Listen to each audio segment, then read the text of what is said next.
Hey guys, welcome to Home Sweet Homeschool. My name is Ashley and I'm a homeschooling mom to one.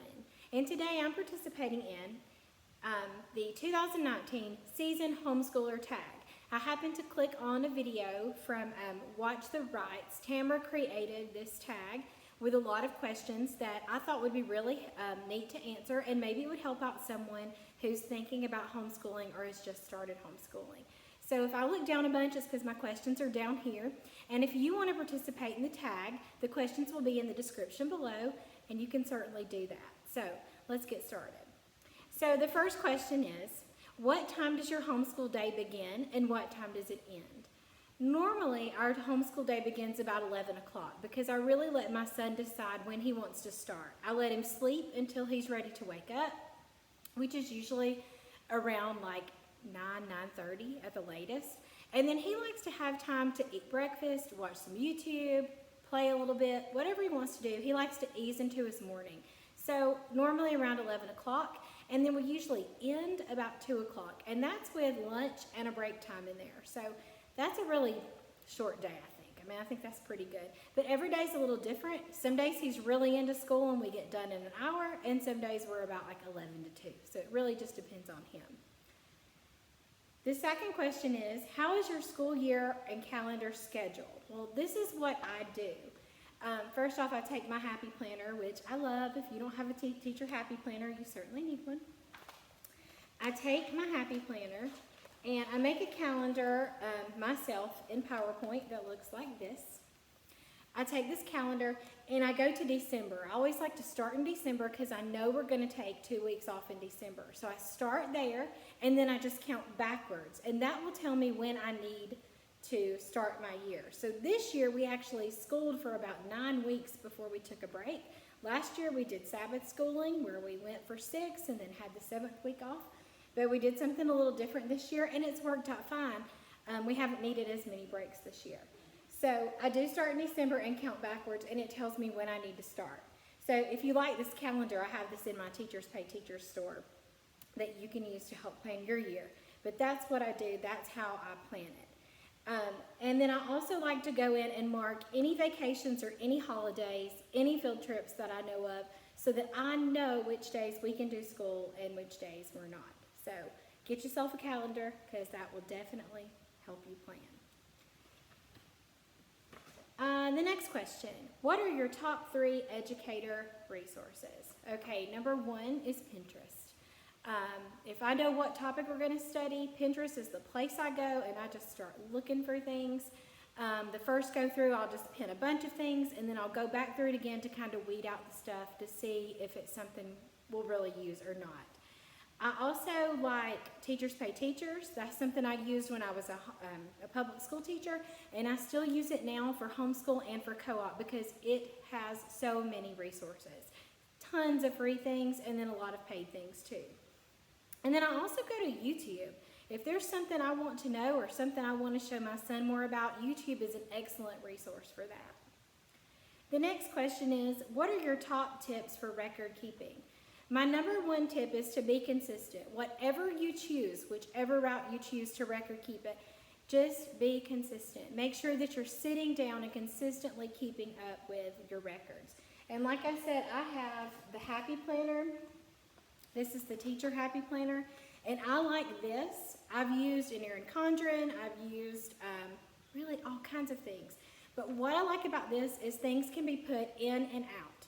So if I need to add a paper or I need to take one out or I want to put something in I don't want to forget, this is the place I can put it.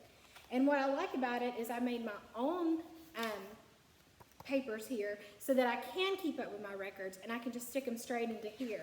And another thing I put in here, the state that we live in, you do have to homeschool for 180 days.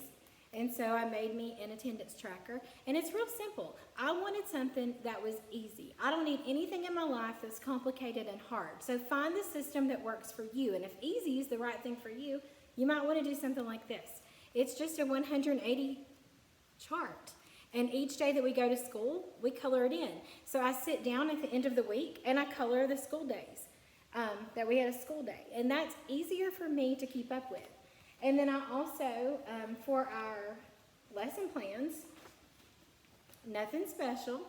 I just use theirs. I have some that I made myself, and then we changed curriculums, and that didn't work for me anymore, and I wanted something even easier. So I just used theirs, and I just mark off what we did.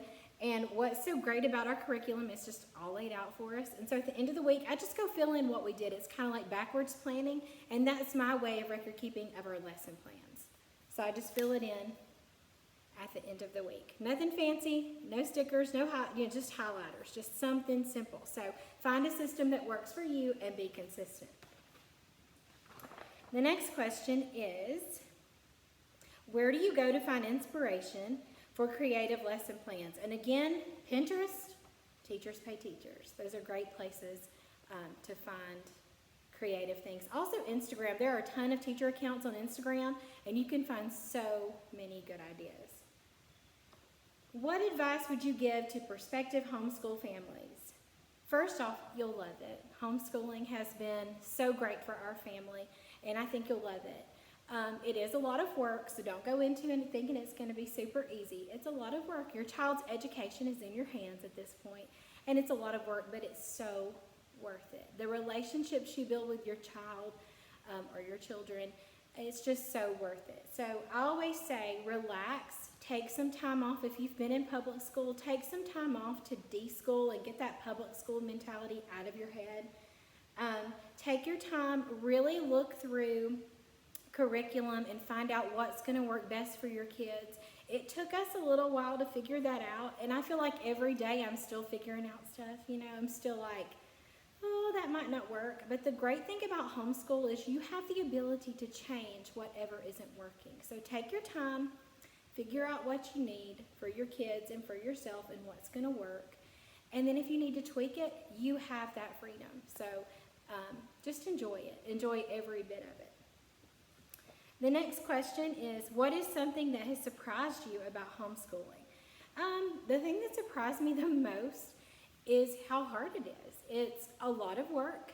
I feel like at first, when we first started, I was working just as hard as I was when I taught public school. I was trying to plan those lessons and do everything, go on all the field trips, and you can't do it all. And so that surprised me the most, that it is hard and it is a big responsibility.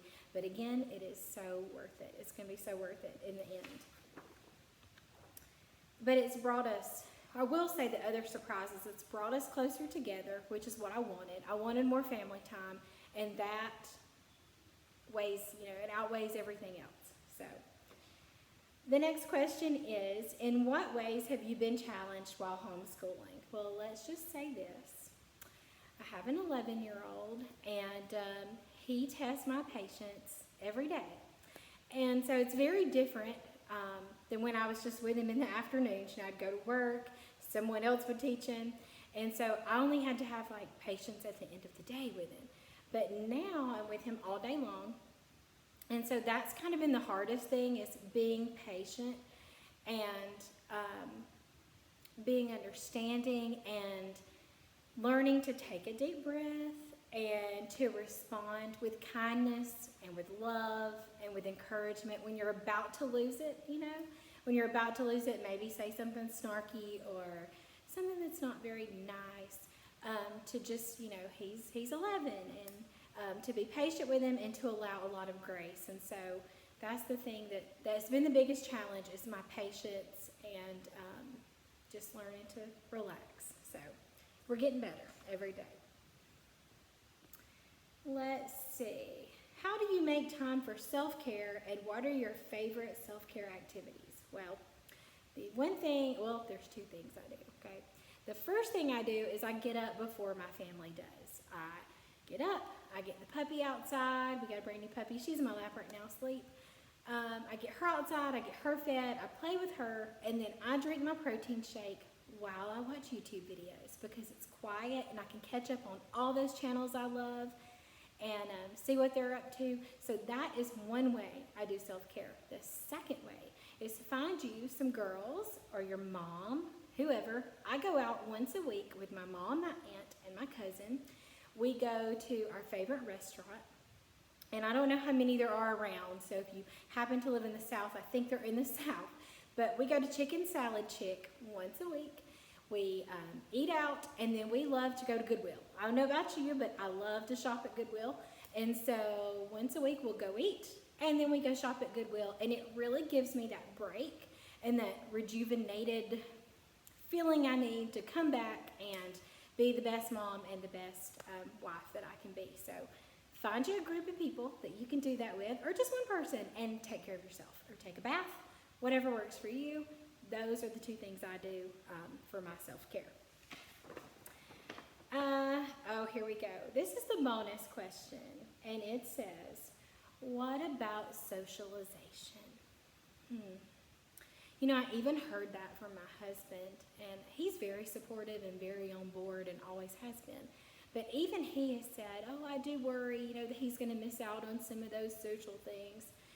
And I'm like, take a deep breath. Socialization happens all the time.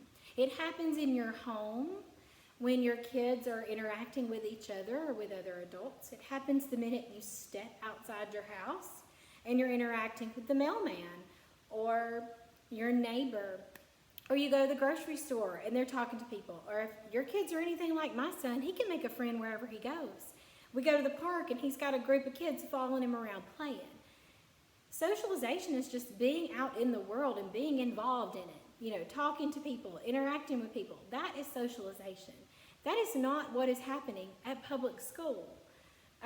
They may socialize on the playground. That's if they're not standing in timeout from something they did in the classroom that day. Or they may socialize at lunch if they're at a school that lets you talk at lunch. Because I know some schools play music during lunch, and while the music's on, you have to be quiet. And you know, really talking is what people do when they eat. I know when I go out to eat, we talk. I tend to think that school is more like forced association, that you're in a classroom in a box with people your own age all day long, and you can talk to them when the teacher says it's okay to talk, but otherwise you're not just socializing. So that's my take. My take on socialization is it's all the time. If you are conversating with someone in your house, outside your house, at the store, at the park, at the library, you are socializing. You are learning to live in this world, and you're learning to talk to people. So anyway, I hope this was helpful. Just know that I love homeschooling. I think it was a great choice for us, and if you're thinking about it, go for it. We did a lot of prayer and a lot of planning, and I think it's the best thing that's happened for us. If you have any other questions about homeschooling you would like for me to answer, leave them in the comments below, and I'd love to help you. And if I don't know the answer, I'll find the answer. But thanks so much for watching. Please like and subscribe, and if you want to join this tag, the questions will be in the description below. Thanks for watching.